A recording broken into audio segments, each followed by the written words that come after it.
Hey there people, it's me. So, today I want to talk about something interesting with King K. Rool's crowd signing. So, this is a, something I didn't know about. Thanks to Smithers for the information, because I did not know that you could actually buffer with your turnaround stuff. So before I get into this, I want to, at least get something across. Because this is something I did not know, and I'm assuming that other people don't either. So you do a turnaround, and you start it. I'm going to press the A button here and hold it. 1, 2, 3, 4. That's also an interesting thing with jabs as well. That's cool. With Terry, you can use that to get to use auto turn and get like a pin cancel jab. But anyway, so as you saw, after you import a turnaround, it takes 4 frames for your input to come out. This is a bufferable thing. This turns out to be the thing that helps crowd sliding work. And I didn't, look into this. I always just thought it was like, oh yeah, you just, turn around like you skin and you just get the momentum transferred. But it's a bit more complex than that, and I did not know this. Oh, well, I guess I must have, been aware of it, but given, all the labbing I did on this thing, but I must have just not been cognizant of it. So let's start, doing a turnaround here. So, when this happens, the crowd comes into contact. Now I'll do a C-stick in the opposite direction. This is how reverse crowd sliding works. You input the stick input after you get the crowd. But if you do this input early, this is how you get a forward crowd slide, which means the forward crowd slide is actually bufferable, and I just had no idea this happened. I just kept doing it by accident. So if you start the turnaround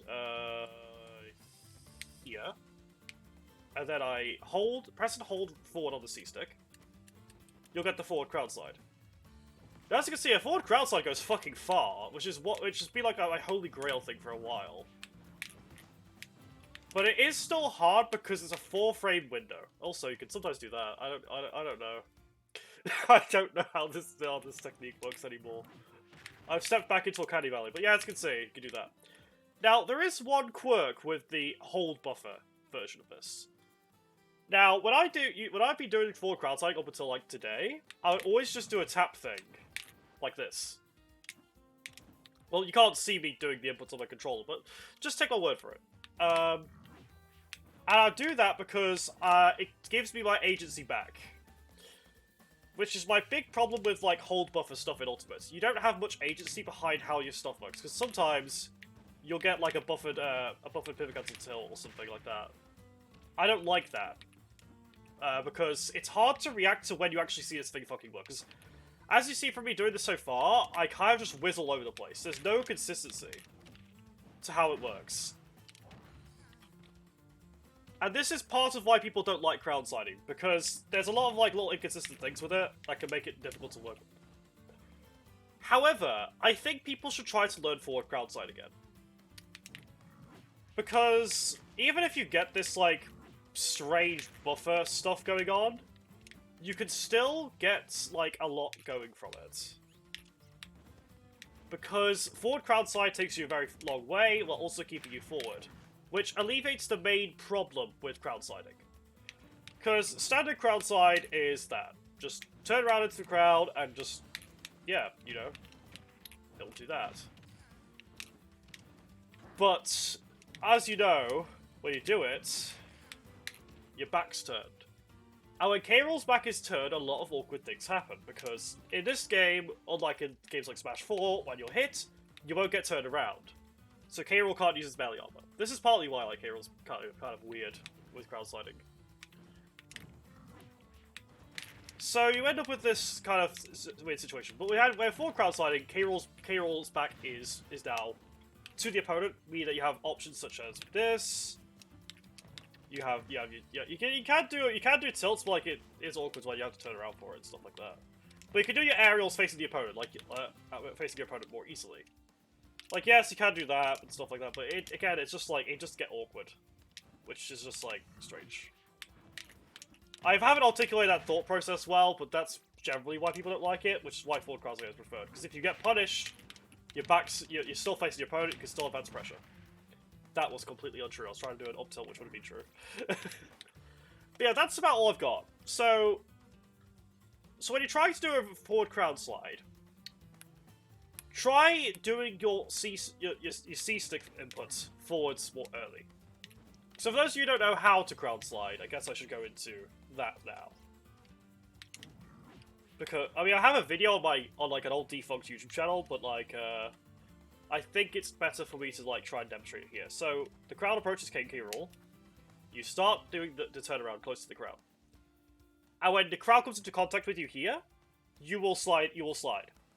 But there are different variations of the slide which come from this. So, because of how...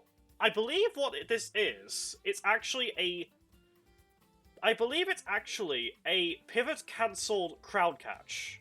That's my theory because of the following thing. So now I will start holding C-stick forward.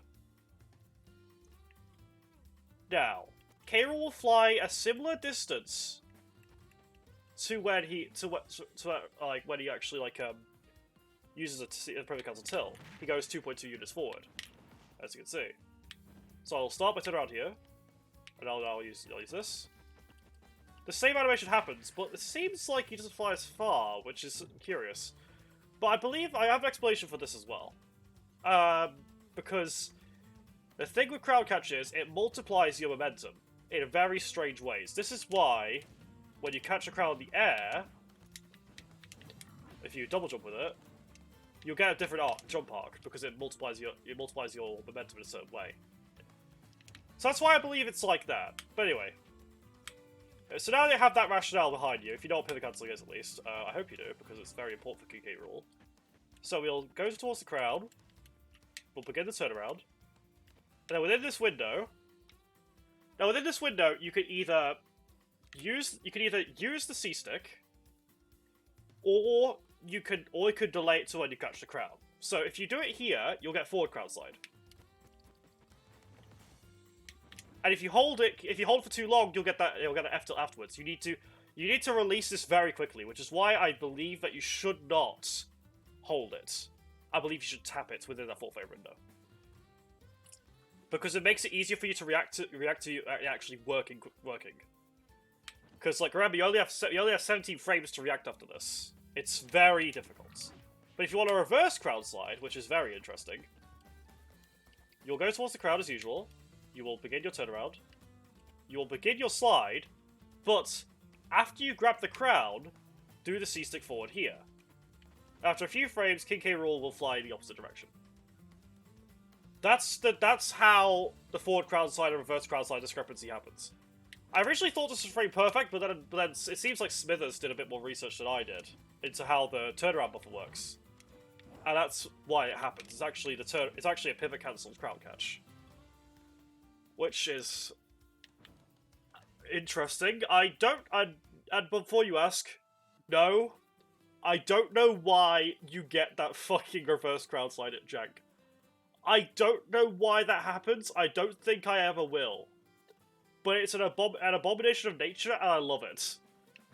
Anyway, so for utility things, I guess I should explain it a bit. So, forward crowd slide, closing distance. That's its use. You close distance, and you won't get any follow-ups or anything. But yeah, also it's very hard. You can do like jabs afterwards, stuff like that. It's really just like momentum extension. A reverse crowd slide, I remember seeing Chad use it against like projectiles to like space himself better. Like, you're like, so you go towards the opponent, fake them out, and move back, stuff like that. Unlike with like forward crowd slides, it's like pressure. I've always found reverse crowd slide easier to do, but now that I'm like starting to like realize how it is a forced pivot cancel, I'm starting to realize like how it actually works now, so it makes it easier for me to use it. But yeah, I do think K Rool players who initially discredited forward crowd slide should probably look into this again. I think there's something good here, but I'm not sure how valid it is, because the lag is still a massive problem. But I think it could be neat to try and like use it more to try like get into like more spaces. But the problem is, like, you can like use a push-pull input on your control stick to do it, I believe.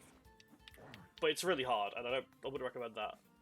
But the problem is, if you're using the C-stick method, the penalty for failing this is a whiffed F-tilt. That's my biggest gripe with it.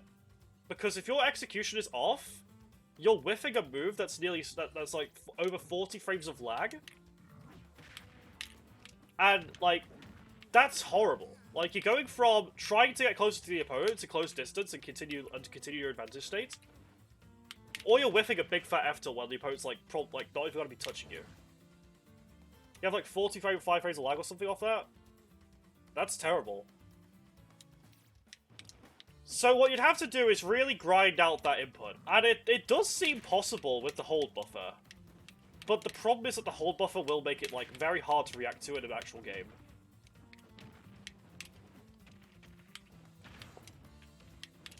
It just feels very weird. And I'm not sure how it'll work. Now, some K-Rool players probably knew this already, because it seems like this was found out like, from my time of inaction, like during like 2021-ish, like mid-2020, when I was like kind of like inactive with K-Rool. I was focusing more on Terry during that time period, but it is good. I think it's worth looking into.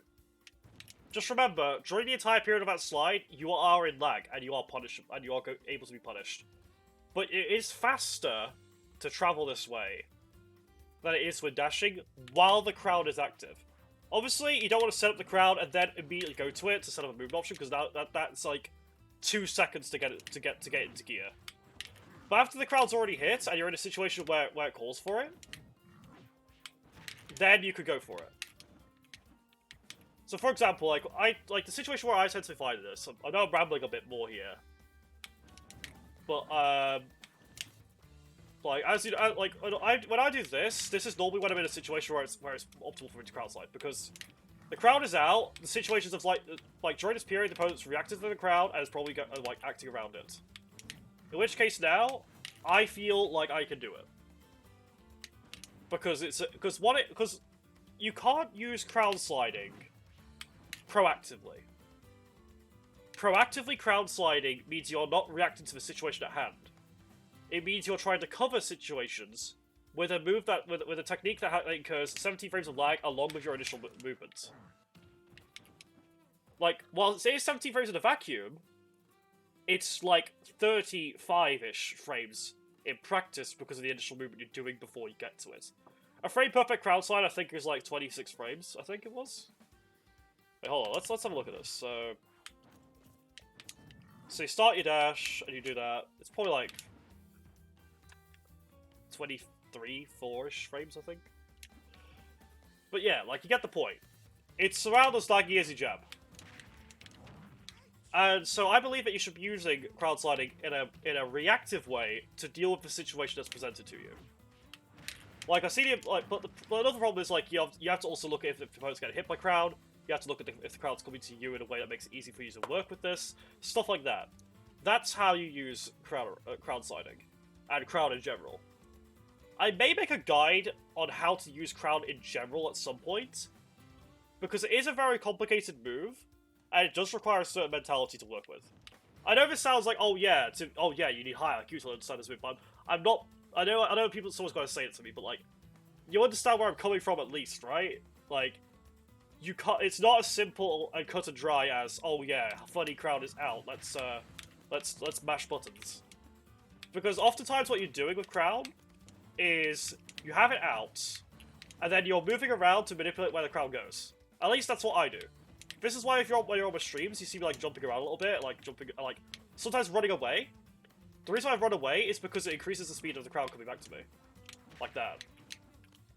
Because it approaches you, like, multiplying its speed by, like, 0.3, it's multiplying it by 0.3, so, like, decrease by 30% every so often. But as long as you're further away, the crowd can come back like that, as you can see. So you're doing that, while also watching the opponent to see if they get hit. If they're not hit, then that's when I would crowd slide. Because I could possibly take center stage. So, let's say that's center stage there. We throw crowd, not in that way, so anyway, we throw crowd, and then we like crowd slide in to take us onto stage where they jump over it. Because they always jump over it. Or you can like reverse crowd slide as well to like maybe like fake them out a bit, like because you know catch them jump in and then catch them with the jab or something like that. That's all I have on this. Some bits may be incorrect. I'll ask Smithers to correct me in comments or something like that. I don't fucking know. But yeah, this is how forward crowd sliding and reverse crowd sliding differentiate each other, and how the input windows work. So TLDR, you have a 4-frame buffer window for a C-stick press input. The crowd catch will interrupt this. Like it'll interrupt the A input, it seems, and then you'll get the pivot cancel crowd catch, which is what crowd sliding is. So if you hold buffer during the turnaround animation, it'll go forwards.